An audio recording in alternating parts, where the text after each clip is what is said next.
We are entering primary flight control, or better known as PRI-FLY, and this was the area that we controlled all launches and all recoveries. The officer involved was the flight boss or fly boss.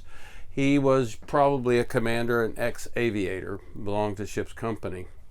So his had a nice seat here. He would be doing the launches first, and then we'd set up for recovery, and he would do this.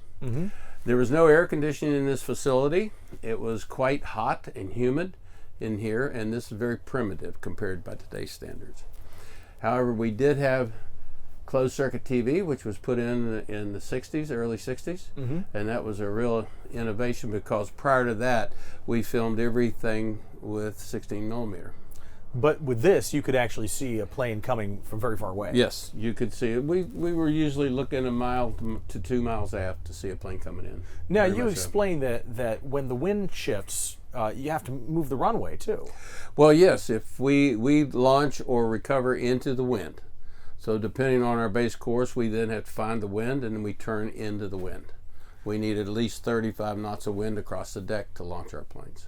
And so wind is a good thing in that case? Very much so, unless you have too much. Oh, well, it's a fine line then. Yeah.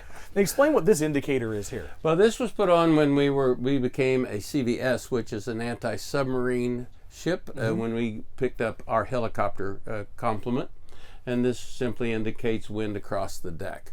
So you don't have to turn the ship into the wind for helicopters necessarily. So you just tell the helicopter what direction the wind is coming from, and they take off into it. That's correct. And you mentioned that you have to be kind of small to escape here in an emergency. Well, yes, that escape hatch is not for a large person. So if there was like a fire or somebody was shooting, you go down that little hatch. Yeah, that's how you get out here quickly. That's for sure.